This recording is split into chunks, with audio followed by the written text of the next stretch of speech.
अध्यक्ष जी, आपने ऐसा क्या कुछ बोल डाला कि लोगों ने आपको जान से मारने की धमकी दे डाली?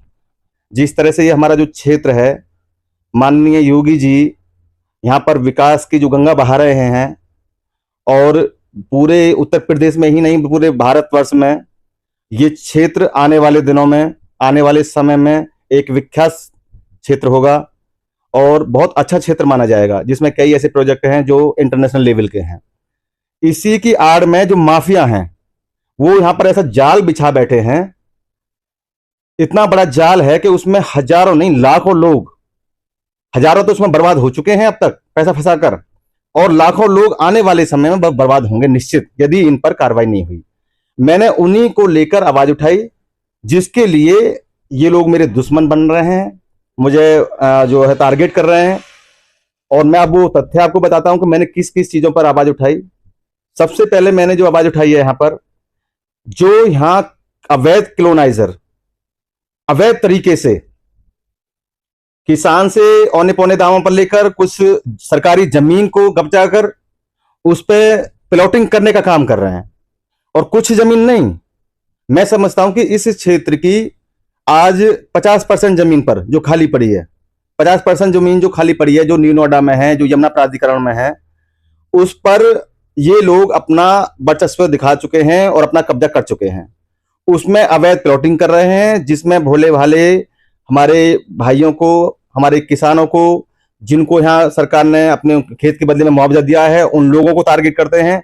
उन्हें पैसा मिलता है तो ये सोचते हैं कि इस पैसे को इनको जो है हाँ हम हड़प लिया जाए, तो वो अवैध जो है प्लॉटिंग में उस पैसे को हड़पने का काम कर रहे हैं। और कुछ इनके झांसे में जो लोग हैं बाहर के भी, ऐसा नहीं है कि इसी क्षेत्र के, दूर दराज से, यानी कि ये समझ लीजिए कि अदर स्टेटों से भी लोग यहाँ पर आते हैं और इनके जाल में फंस जाते हैं।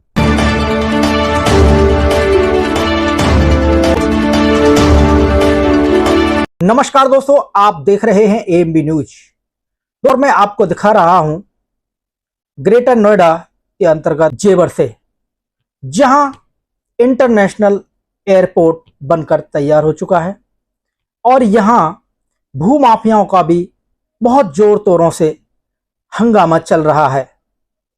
आज हमारे साथ हैं किसान यूनियन भूमिपुत्र के राष्ट्रीय अध्यक्ष धीरेंद्र प्रताप सिंह जी।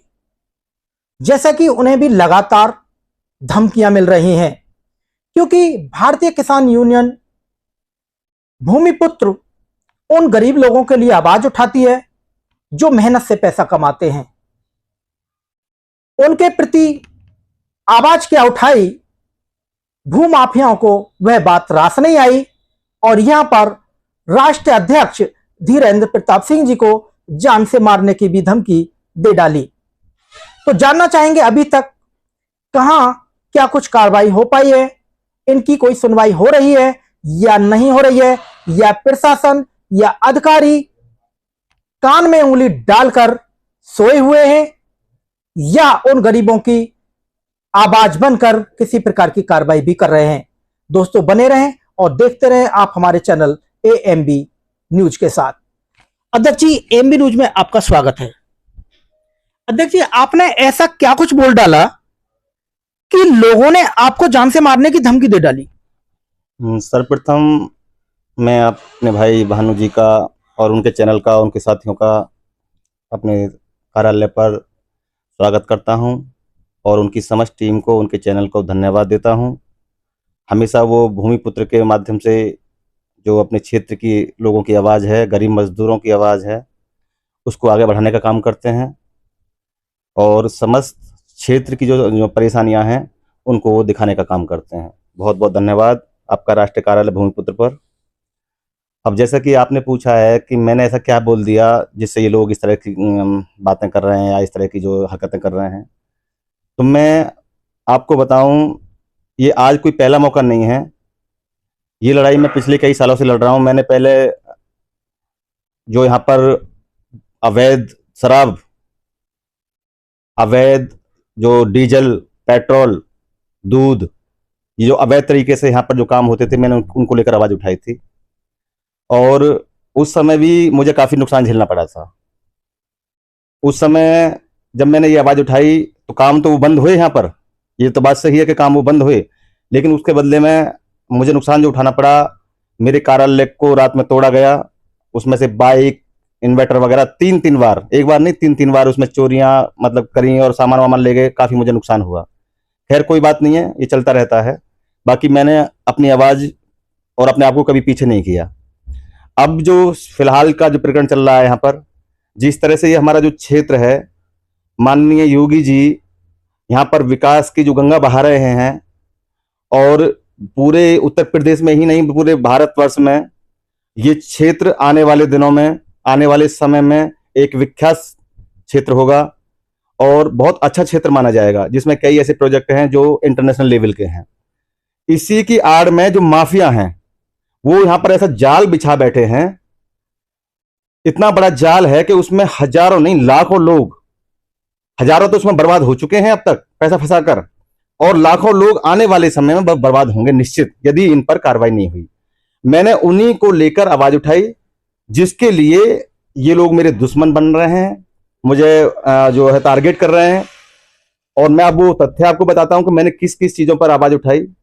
सबसे पहले मैंने जो आवाज उठाई है यहाँ पर, जो यहाँ अवैध क्लोनाइजर अवैध तरीके से किसान से औने पौने दामों पर लेकर कुछ सरकारी जमीन को कब्जा कर उस पर प्लॉटिंग करने का काम कर रहे हैं, और कुछ जमीन नहीं, मैं समझता हूं कि इस क्षेत्र की आज 50% जमीन पर जो खाली पड़ी है, 50% जमीन जो खाली पड़ी है, जो न्यू नोएडा में है, जो यमुना प्राधिकरण में है, उस पर ये लोग अपना वर्चस्व दिखा चुके हैं और अपना कब्जा कर चुके हैं।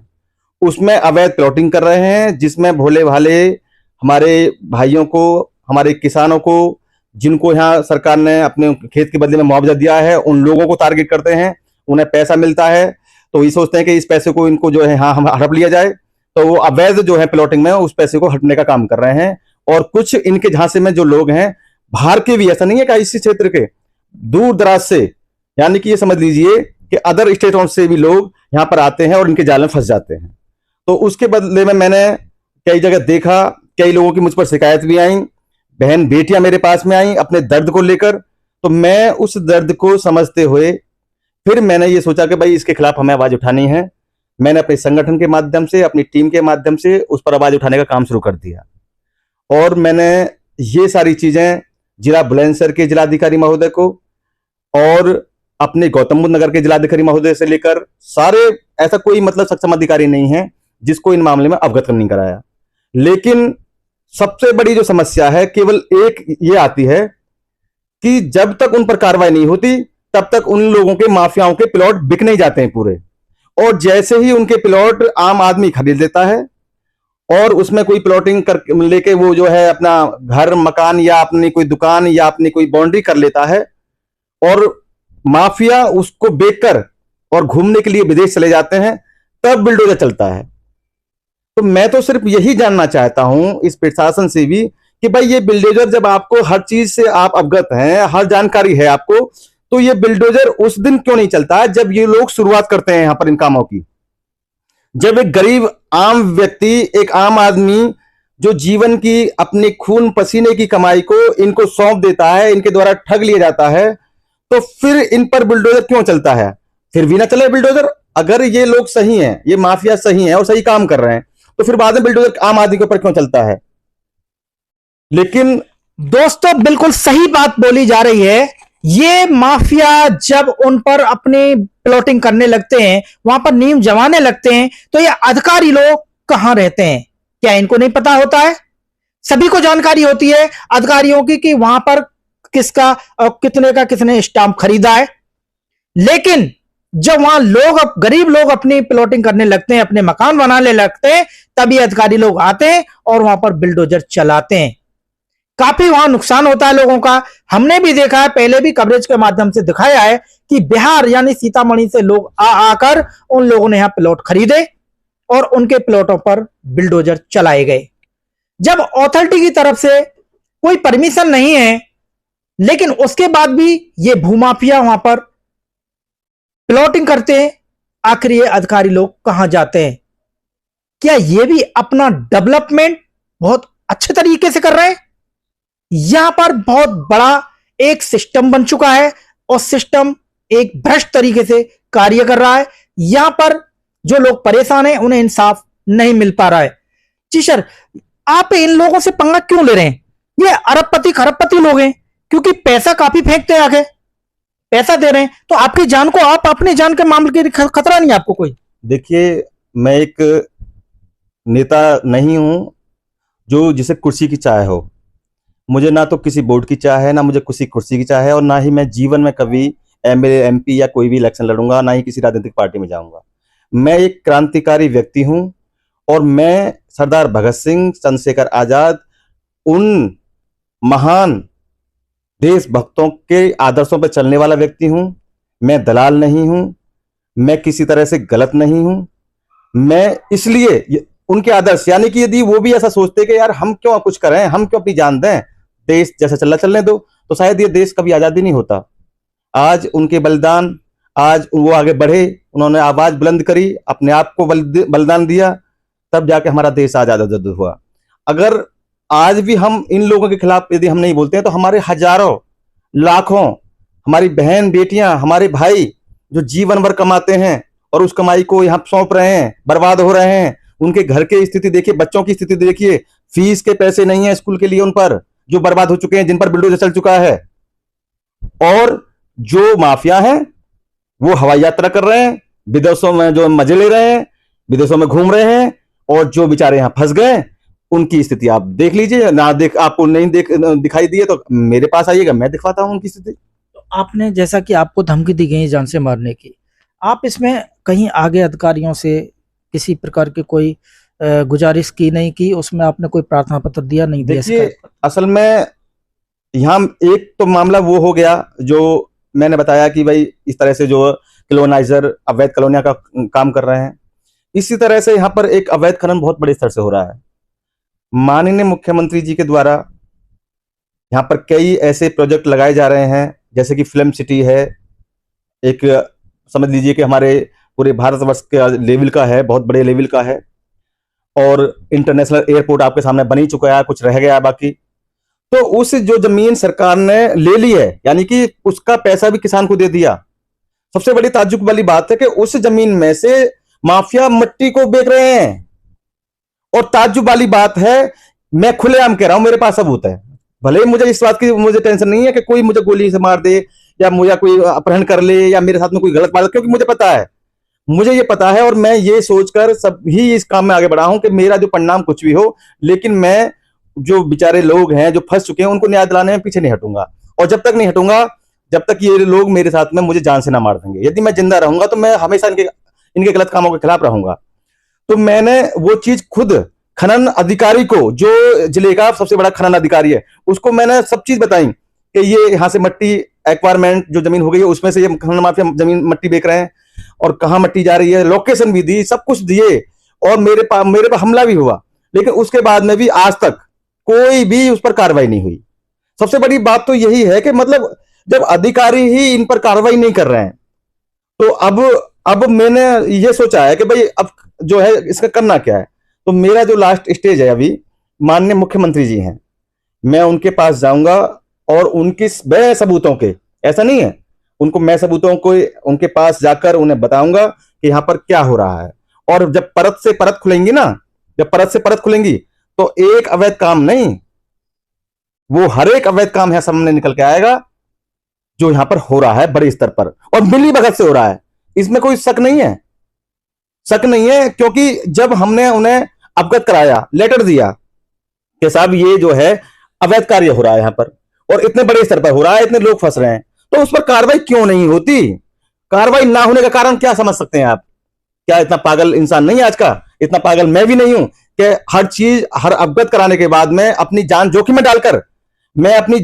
में डालकर राज्य सरकार का, मुख्यमंत्री जी का राजस्व बचाने का काम कर रहा हूं, और उल्टे मुझे फंसाने का काम कर रहे हैं ये लोग, मुझे मरवाने का काम कर रहे हैं ये लोग। तो अब मुझे लग रहा है कि शायद यदि मैं मुख्यमंत्री जी से नहीं मिला तो मुझे ये टारगेट करके कहीं ना कहीं मरवाने का काम कर देंगे। वो तो आप उनकी रोजी रोटी पे प्रहार कर रहे हैं। नहीं, उनकी रोजी रोटी, भाई रोजी रोटी के लिए और भी बहुत काम है। अब मान लो मेरे पास रोजी रोटी कमी है, अब मैं रोजी रोटी कमाऊं तो क्या किसी का गला काट के कमाऊं क्या?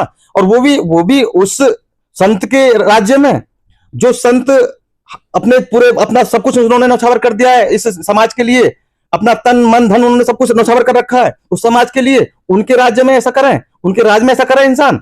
अरे भाई अच्छे काम करो, आप कम खा लो यार, लेकिन ये अवैध कामों से तुम्हारे दूसरे के गले काटने से तुम्हारा घर चलेगा? तो बिल्कुल मैं इसके खिलाफ हूं, हर तरह से खिलाफ रहूंगा। और मेरा समस्त मीडिया जहां जो आपके चैनल के माध्यम से मेरी आवाज जहां तक पहुंचे, और मैं ये निवेदन माननीय मुख्यमंत्री से भी करूंगा कि अगर इस बीच मेरे साथ में, मेरे परिवार के साथ में कोई भी अनहोनी हो, मुझे इस बात की चिंता नहीं है हो जाए, अगर हो तो इस पर जो यहां पर जो माफिया जो ये काम कर रहे हैं, ये जो उल्टे सीधे जो काम कर रहे हैं, अवैध काम कर रहे हैं, इसकी सही जांच कराकर, और इनको और इनके जो ऊपर बैठे आका भी हैं, इनके आका हैं जो कोई भी कार्रवाई नहीं होने देते, इनके बड़े बड़े आका हैं, उन आकाओं को भी माननीय योगी जी आप ना छोड़ें। कोई बात नहीं है, यदि मेरे जाने से, मेरी मौत से अगर लाखों लोगों को न्याय मिल जाएगा, अगर उनके पैसे बच जाए, उनकी स्थिति परिवार की सही बनी रहे, तो कोई दिक्कत नहीं है मुझे इसकी। और ये भी सच में आपको बता रहा हूं कि ना मुझे इसके लिए, मैं कभी कुछ लोग ये सोच रहे हो कि पता नहीं इसको नहीं मिला है, या ये सोच रहे हो कि ये इसको कुछ दलाली नहीं मिली है, या ये सोच रहे हैं कि यार ये तो नेता आदमी है और हो सकता है अपनी सुरक्षा के लिए ऐसा कर रहा हो। ना मुझे किसी सुरक्षा की जरूरत है, ना मुझे किसी दलाली की जरूरत है, ना मेरा काम कभी दलाली का है। इसलिए, और मैं ये भी समझता हूं कि मृत्यु और जन्म ये सब ऊपर वाले के हाथ में है। जेड श्रेणी वाले भी जो है, सुरक्षा की यदि बात करी जाए तो जेड श्रेणी वाले मारे जाते हैं, तो यही कोई बड़ी बात नहीं है। इसलिए मैं तो सिर्फ ये चाहता हूं कि मेरी इस लड़ाई में यदि मुझे मौत हो जाए तो उनके जिम्मेदार ये लोग हैं जो अवैध कार्य यहां कर रहे हैं, जिनके लिए मैं रुकावट बना हुआ हूं। बस मेरा एक ही निवेदन है, पुनः निवेदन मैं योगी जी से कर रहा हूं कि यदि मुझे कुछ होता है तो इन लोगों को मत छोड़िएगा आप। और ये निश्चित है, क्योंकि ये इन्होंने कई बार कोशिश करी है इस तरह की। अध्यक्ष जी, जैसे आप काफी समय से समाज सेवा करते चले आ रहे हैं, काफी समय से आपको भारतीय संविधान पर विश्वास है, सिस्टम पर विश्वास है, लेकिन जब आप एक बड़े स्तर पर पहुंचे तो आपने देखा कि जो बड़े अधिकारी हैं उन पर आपको अब कितना विश्वास है, कितनी ईमानदारी से ये लोग काम करते हैं? देखिए, मैं आपको एक आज वो कड़वा सच बताना चाह रहा हूं कि इस सच को सुनने वाला व्यक्ति, सुनने वाला सामने वाला व्यक्ति, उसकी अंतरात्मा भी ना दुख मनाएंगे उस चीज को, कि मैंने आज अपनी जान की मतलब चिंता ना करते हुए और इतना बड़ा रिस्क उठाया है। और मैं ये जानता हूं कि मैं किन लोगों के अगेंस्ट हूं। वो करोड़पति हैं, वो अरबपति हैं, वो रसूखदार हैं, वो हर तरह से मजबूत हैं, और मैं उनके सामने कुछ भी नहीं हूं। लेकिन आज मुझे पता चला कि जब मैं उनके खिलाफ गया और मैंने जहां जहां भी उनके खिलाफ जो एप्लीकेशन दी, प्रार्थना पत्र दिए, न्याय की मांग करी, कोई न्याय नहीं हुआ। और उल्टा वहां से, ऑफिस से, उनके से मैं निकलता नहीं हूं प्रार्थना पत्र देकर, कुछ दूर ही मेरी गाड़ी चलती है, तब तक मेरे किसी चाहने वाले का फोन ये कहकर आता है कि अध्यक्ष जी आप मान क्यों नहीं जाते हो, क्यों आप अपनी जान को गंवाना चाहते हो, आप क्यों जाते हो वहां, आप वहां पहुंच गए ना आज भी। अब आप अंदाजा लगा लीजिए कि जहां मैंने एप्लीकेशन दी, मैं अपने घर तक नहीं आया और वो माफियाओं तक पहुंच गई। तो इसी से आप समझ सकते हैं कि यहां का जो है सिस्टम क्या है। इसीलिए जरूरत पड़ी कि आज मैं माननीय मुख्यमंत्री जी के पास, जो मैं रट लगाए हुए हूं, उनके पास जाने की, उनसे ये मांग करता हूं कि मुझे आप केवल 5 मिनट का समय दीजिएगा, केवल 5 मिनट का। मुझे ये नहीं चाहिए कि मैं आपके साथ में जो बहुत ज्यादा समय चाहिए, मुझे केवल 5 मिनट में ही मैं आपको सारी बात समझा दूंगा कि आपको, आपकी छवि को, आपकी सरकार को, आपके जो मतलब सिस्टम को, आपकी जो संत वाली जो आपकी जो एक रूप है, उसको धूमिल करने का जो काम आपके अधिकारी कर रहे हैं, मैं उस सच्चाई को आपको बताना चाहता हूं बस। और वो सच्चाई कब बताना चाहता हूं, उससे पहले कि ये लोग मुझे मार ना दें, भले ही उसके बाद ये मुझे मार दें, मुझे कोई दिक्कत नहीं। जैसा कि जेवर पर बहुत ही ईमानदार अच्छे विधायक महोदय बैठे हुए हैं धीरेन्द्र जी, तो उन तक आपने बात पहुंचाई नहीं पहुंचाई? देखिए माननीय विधायक जी, मैं उनके बारे में ये कुछ नहीं कहना चाहता कि वो क्या कर रहे हैं क्या नहीं कर रहे हैं, या हो सकता है उनके संज्ञान में हो या ना हो। मैं सरकारी तंत्र के पास गया हूं, जो माननीय योगी जी का जो सरकारी तंत्र है यहाँ पर, जो ये सिस्टम देखता है, वो चाहे प्राधिकरण है चाहे वो प्रशासन है, मैं उनके पास गया हूं। वो डीएम साहब हैं, एसडीएम साहब हैं, ओएसडी साहब हैं, सीओ साहब हैं। मेरे पास सारी रिसीविंग कॉपियां रखी हुई हैं, आप देख सकते हैं। और मैं जब आगे जाऊंगा मैं उनको भी दिखाऊंगा। तो मैं विधायक जी से इस बारे में नहीं मिला, लेकिन जिस तरह से ये चीजें चारों तरफ फैल रही हैं, हो सकता है उनको जानकारी है या नहीं है, मैं इस बारे में कुछ नहीं कह सकता। जैसा कि अभी आपने बताया कि ओएसडी शैलेंद्र प्रताप जी के पास भी आप पहुंचे। जी बिल्कुल पहुंचा हूं। पूरा सिस्टम वो देख रहे हैं, अथॉरिटी के अंदर, उन्हीं के अंडर है पूरा। जी बिल्कुल तो पहुंचा क्या हूं। वो भी यहाँ पर भूमाफियाओं पर लगाम नहीं कस पा रहे हैं? वो तो तब भी आते हैं, अपने पीले पंजे को लेकर जहां भी आते हैं वहीं मारते हैं, वहीं बिठा देते हैं। तो उन्हें तो अच्छा कार्य कर रहे हैं वो भी। जांच, यही तो जांच का विषय है। जब ये पीला पंजा, जो बिल्डोजर, जेसीबी जो चलती है, इसका चलने का समय क्या है, केवल यही जांच का विषय है। सही मायने में जो विषय है जांच का, केवल यही है कि ये पीला पंजा चलता कब है। ये चलता उस दिन है जिस दिन वो माफिया प्लॉट बेचकर, अपनी जमीन को वहां पर जो बेचकर आम लोगों को उनके पैसे को हड़प कर चले जाते हैं, उस दिन ये बिल्डोजर चलता है।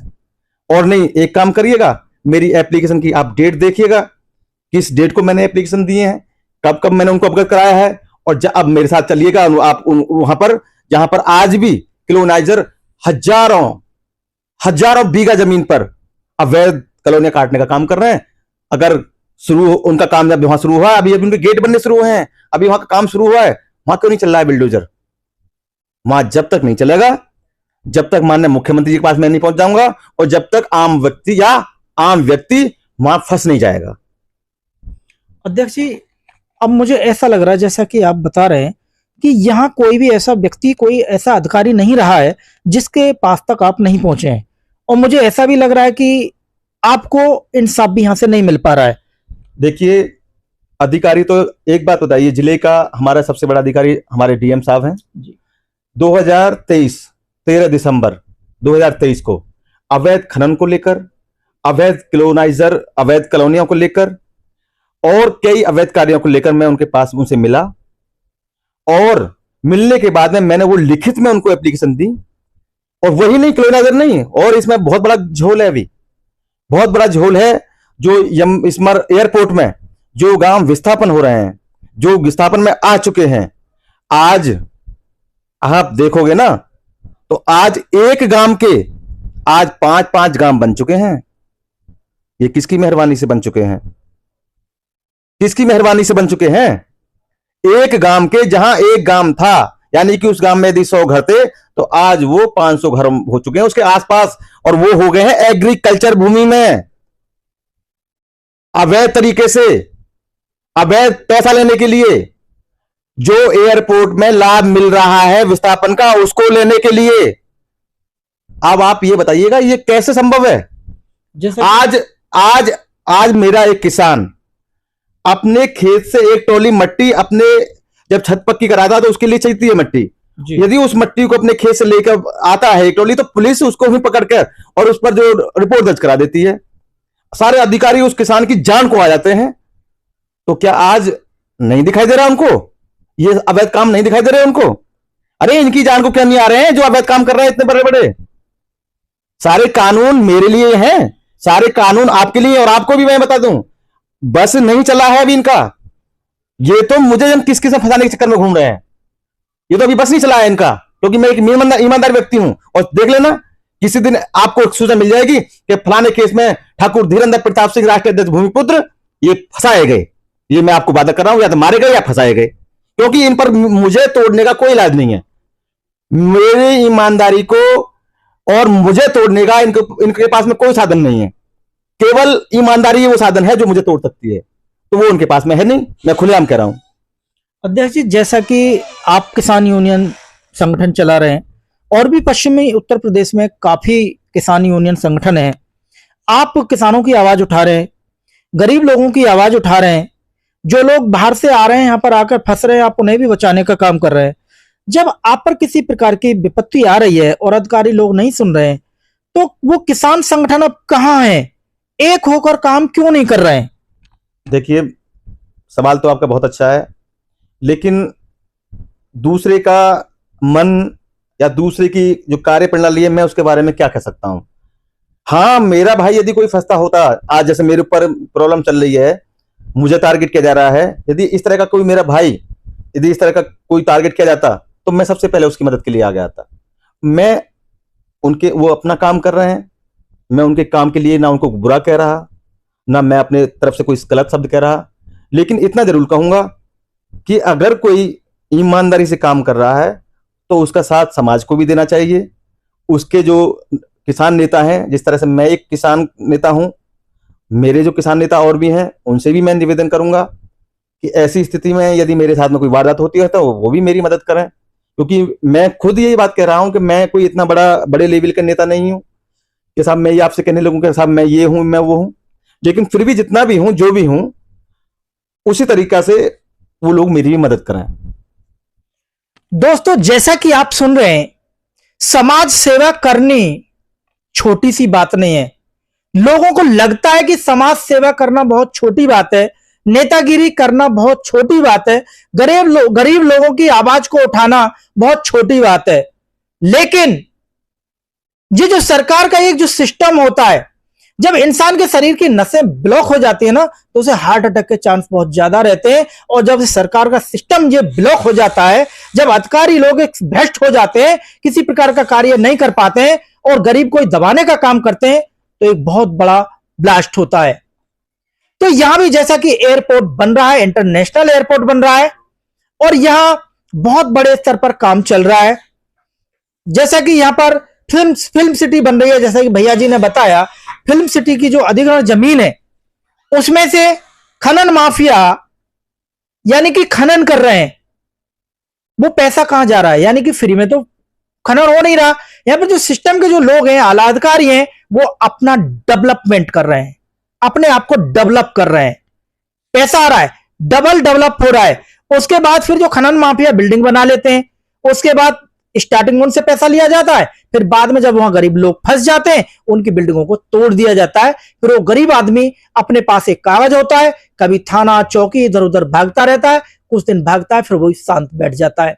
सिस्टम बहुत ही अभी गलत नजर आ रहा है, क्योंकि पूरे देश में सिर्फ दो ही नाम नजर आते हैं, मोदी जी और उत्तर प्रदेश में योगी जी।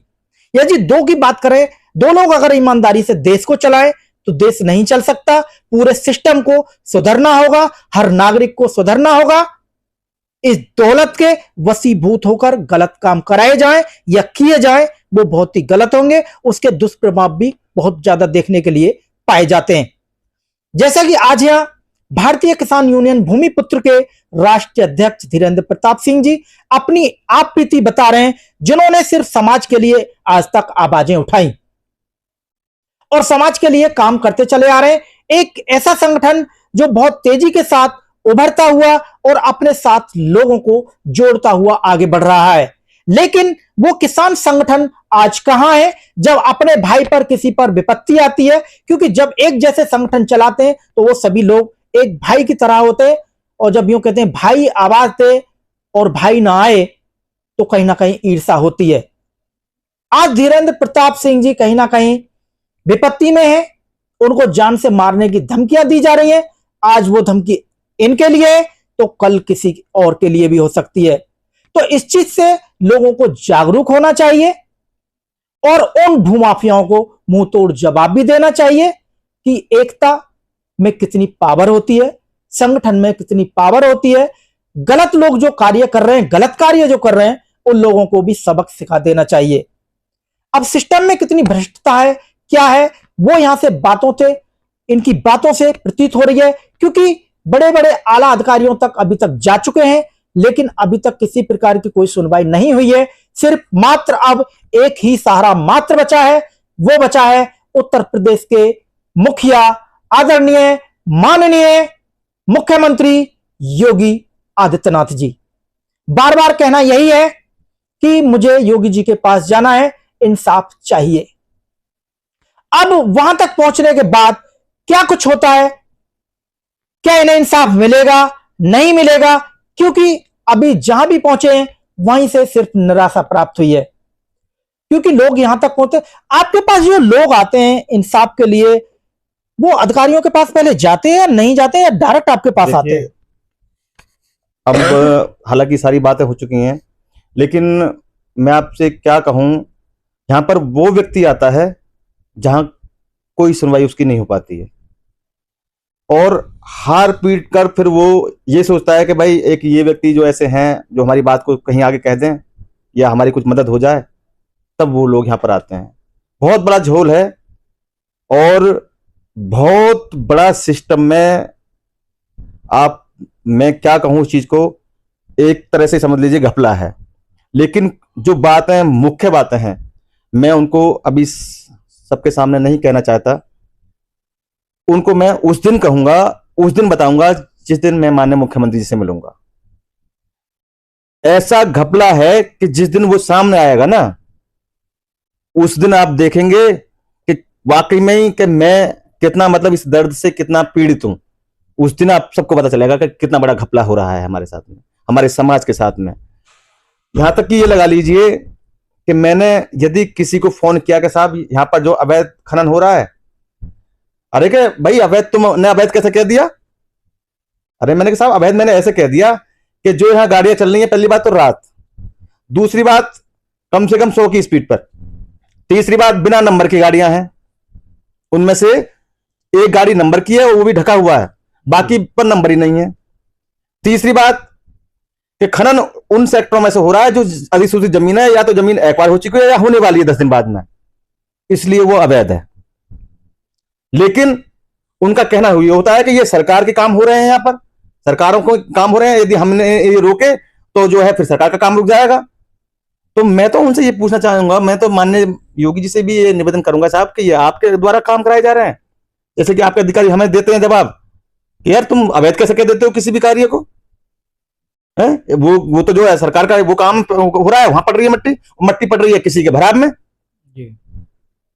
भाई योगी जी जो यहाँ अपना किसी को टेंडर दे रहे हैं, किसी रोड को टेंडर दे रहे हैं, किसी भराव के लिए टेंडर दे रहे हैं, तो वो एक उसका जो है एक प्रणाली होती है, उसकी एक मतलब एक तरह से ये समझिएगा कि उसकी एक प्रक्रिया होती है, उन पर परमिशन होगी बाकायदा, भाई सरकार की तरफ से परमिशन होती है कि साहब आप जो है मट्टी यहाँ डाले का काम करें, लेकिन इन पर नहीं होती है। पुलिस इसकी जांच क्यों नहीं करती है इस चीज की? इसलिए वो अवैध है, लेकिन अधिकारी मानने को तैयार नहीं। और तो और जब मैंने उनको 1-2 बार फोन किया तो फिर मेरा फोन ही उठाना बंद कर दिया उन्होंने, यहां तक कि मैंने 20-20, 50-50 कॉल भी करी है तो भी उन्होंने मेरा फोन नहीं उठाया। सब मेरे पास में सब कुछ है, सारा डाटा है, सारी कॉल रिकॉर्डिंग है, सब कुछ है मेरे पास में, और मैं ये सारी चीजें ये माननीय मुख्यमंत्री जी के सामने पेश करूंगा। आपके लिए मैं ये क्षमा चाहता हूं कि मैं अभी सारा नहीं कर सकता उन चीजों को, लेकिन सब कुछ है मेरे पास में। जिस दिन मैं वहां से लौटूंगा या वहीं से मैं आपको जरूर बताऊंगा। जैसा कि आप समाज सेवा करते हैं, जनता के लिए आवाज उठाते हैं, चैनल के माध्यम से आप जनता से आप क्या चाहते हैं? आप एक परिस्थिति में फंसे हुए हैं। देखिए, आपके चैनल के माध्यम से, आपकी टीम के माध्यम से, तो मैं सबसे पहले तो ये चाहूंगा कि जिस तरह से आप हमेशा भूमिपुत्र का और राष्ट्रीय अध्यक्ष धीरेंद्र प्रताप सिंह का जो सहयोग करते हैं, तो मैं आपसे निवेदन करता हूं कि उसी तरह आप जो है मेरी बात को आगे बढ़ाते रहने का काम करते रहिएगा। ये मेरा निवेदन है, क्योंकि आप एक जो है ईमानदार व्यक्ति हैं, आपका चैनल एक ईमानदार व्यक्तियों की टीम है। तो मैं आपसे और आपकी समस्त टीम से मतलब ये आशा ही करता हूं, और समझ लीजिए कि मुझे पूरा विश्वास भी है, आशा भी नहीं करता बल्कि पूरा विश्वास है कि आप मेरी मदद करेंगे। दूसरा, जहां तक क्षेत्र की जनता का सवाल है, तो मैं सिर्फ उनसे एक निवेदन करूंगा कि भाई आपको जो भी प्रॉपर्टी जो आपकी गई है, जो खेत आपके गए हैं, उसके बदले में जो पैसा आपको मिला है, उस पैसे को आप सही तरीके से लगाइएगा। पहले उसकी पूरी जांच करिएगा कि ये जहां हम पैसा लगा रहे हैं प्लॉट लेने में या कोई घर लेने में, वो सही है या गलत है। उसके बाद में ही भाई अपने एक माँ होती है जमीन, और हमने अपने एक माँ समान जमीन जो दी है, जो उसका पैसा मिला, उसको ऐसे ठगों को, ऐसे जो अवैध कार्य करने वालों को बिल्कुल नहीं देना है। जागरूक होना है, खुद को भी जागरूक होना है, और आगे जो आपके रिश्तेदार या आपके दोस्त या आपके जो भी व्यक्ति हैं उनको भी जागरूक करना है ऐसे इन बातों के लिए। मेरा आपसे नम्र निवेदन है और हाथ जोड़ कर निवेदन कर रहा हूं, हालांकि मुझे इसमें कुछ लेना देना नहीं है भाई। मैं तो ये चाहता हूं कि आप सुरक्षित रहें, आपका पैसा सुरक्षित रहे, ताकि आपके परिवार, आपकी फैमिली, आपको आर्थिक परेशानी का सामना ना करना पड़े। और आपसे फिर पुनः निवेदन करता हूं, जागरूक होइएगा, बात को समझिएगा। बहुत बड़ा जाल यहां पर बिछा चुके हैं लोग। अभी यहां मेरे यहां एक मजदूर काम कर रहा था, वो मुझसे ये कह रहा था कि मैंने साहब पैसा मिला मुझे घर का, विस्थापन में मेरा काम रनिंदा काम का था, और मैं एक प्लॉट जमीन ले रहा था साहब, वो प्लॉट ले रहा था। मैं गया वहां ककोट में देखने के लिए, झाझर में देखने के लिए, और वहां साहब देखा है तो उस आबादी में दर्ज है। तो मैंने सिर्फ उससे एक ही बात कही कि जिसमें से तुम प्लॉट ले रहे हो भैया, उससे जरा एक बार फोन पर बात करो और उससे मेरे सामने ये पूछो कि ये जमीन जो है क्या वास्तव में आबादी में दर्ज है, क्या वाकई में इसमें कोई दिक्कत नहीं आएगी। तो उन्होंने मेरे सामने ही फोन किया कि भैया ये बताओ, हमारे एक साहब है मिलने वाले, वो ये पूछ रहे हैं क्या ये जमीन वास्तव में ही आबादी में दर्ज है जी। तो उसका उधर से जवाब आया था कि भैया आबादी में तो दर्ज है नहीं। जब आबादी में दर्ज लेकिन नहीं तो टूटेगी नहीं, ये मैं कह रहा हूं, ये कह रहा था वो व्यक्ति जी। कि टूटेगी उठेगी नहीं, कोई टेंशन लेंगे, उसमें मकान बन गए, बाउंड्री है, ये हो गया वो हो गया, कोई आबादी में उसमें पक्की रोड है कि उसमें लाइन है कि उसमें फलाना है, टूटेगी नहीं, लेकिन आबादी में दर्ज नहीं है। अब आप इस तरह से देख लीजिएगा फंसाने का किस तरह से निकल आते हैं। वहां आलीशान गेट बनाएंगे और पक्की रोड बना देंगे, उसमें लाइट की व्यवस्था कर देते हैं, और तो और बैंक लोन के भी बोर्ड लगा देते हैं कि इसमें जो है प्लॉट में बैंक लोन लिया जाए, मिल रहा है, मतलब इस तरह से लोगों को फंसाया जाता है। तो मैं तो सभी से बस आपके चैनल के माध्यम से ये निवेदन करूंगा कि भाई जागरूक होइएगा, अपने इस जमीन, अपनी मां समान जो जमीन का जो पैसा आपको मिला है, और जो अपने बेचारे जीवन भर उन्होंने कमाया, कहीं नौकरी करी, कुछ किया, जो उनके बच्चे उनको अब जीवन के लिए एक सपना देखते हैं घर का, यदि आप लेने की सोच रहे हैं प्लॉट, तो उस पर पूरी आप जानकारी लीजिएगा पहले, उसके बाद में ही कोई आगे का कदम उठाइएगा। बिल्कुल भी अगर आपको वास्तव में इस तरह का कोई प्लॉट लेना है तो आप अथॉरिटी के जरिए ले लीजिएगा, आपको मैं नहीं कह रहा, अथॉरिटी के जरिए लीजिएगा आपको लेना है तो, वरना इस तरह आप किसी भी मामले में मत फंसे, बिल्कुल फंस जाओगे, बर्बाद हो जाओगे और बहुत बड़ी समस्या आपके सामने आ जाएगी। तो दोस्तों, जैसा कि हम आपको दिखा रहे थे और आप यहां सुन रहे थे, आज भारतीय किसान यूनियन भूमिपुत्र के राष्ट्रीय अध्यक्ष धीरेंद्र प्रताप सिंह जी को दोस्तों बहुत बड़ी समस्या पैदा हो चुकी है इस जेवर क्षेत्र में। तो आप भी रहें सावधान और सचेत रहें और उन भूमाफियाओं के चक्कर में ना फंसे, क्योंकि एक बहुत बड़ा आडंबर वो रचते हैं और वहां बहुत अच्छे तरीके से उस जमीन को सजाते हैं। जैसा कि अभी अध्यक्ष जी ने बताया कि बहुत अच्छा गेट बनाते हैं, वहां बैनर लगाते हैं कि वहां पर प्लॉटिंग के लिए आपको लोन भी मिल रहा है, और अभी जैसे बताया कि वह भूमि आबादी में भी दर्ज नहीं है लेकिन टूटेगी भी नहीं। ये तो अधिकारी जानते हैं उस पर कब पंजा चलाना है। और अभी तक जेवर क्षेत्र नहीं, टप्पल क्षेत्र में भी इधर उधर काफी कई हजार एकड़ जमीन को अथॉरिटी खाली करा चुकी है, बार बार वहां बिल्डोजर चला चुकी है, लेकिन उसके बावजूद भी लोग फंसते चले जा रहे हैं। तो सावधान रहें और सचेत रहें, यहां के जाल में ना फंसे, क्योंकि जहां जहां अथॉरिटी के बोर्ड लगे हुए हैं और उन पर खुले शब्दों में लिखा हुआ है कि यदि यहां की इस जमीन पर किसी प्रकार का निर्माण कार्य किया जाता है तो उसे अवैध माना जाएगा। लेकिन ये भूमाफिया रातों रात इस प्रकार के बोर्डों को वहां से उखाड़ते हैं और उन्हें कहीं ना कहीं दबा दिया जाता है, जैसा कि हमने पहले भी आपको इन खबरों में दिखाया है एमबी लाइव के माध्यम से। ये बहुत बड़ा यहां सिस्टम भ्रष्ट है और भ्रष्टता के तहत कार्य कर रहा है और यहां पर बहुत मोटा पैसा कमाने का कार्य कर रहा है। जैसा कि अभी अध्यक्ष जी ने बताया, वो लोग यहां पर अपनी जमीन को बेचकर विदेश चले जाते हैं और वहां पर आराम से पिकनिक मनाते हैं और यहां पर चक्कर काटते हैं। तो सिर्फ गरीब आदमी, उनकी मेहनत का पैसा वहां लगा होता है और वो इधर उधर के अथॉरिटी के इधर उधर चक्कर काटते रहते हैं और अधिकारी उन्हें उधर से उधर घुमाते रहते हैं। तो सचेत रहें और सावधान रहें। आखिरी शब्दों में मैं आपसे यही कहूंगा कि जैसा कि आज यहां अध्यक्ष जी जनता की आवाज को लेकर आगे बढ़ रहे हैं, तो अध्यक्ष जी की भी आम जनता मदद करे, उनके साथ रहे और उनका हौसला बुलंद करे, क्योंकि वो आम जनता की आवाज उठाने के लिए खड़े हुए हैं। अपने विशेष कार्य नहीं देख पा रहे हैं, लेकिन आज उनके लिए आम जनता ही विशेष बन चुकी है। दोस्तों, आप देख रहे थे एएमबी न्यूज। मैं भानु प्रकाश शर्मा, सहयोगी रघुराज शर्मा जी के साथ।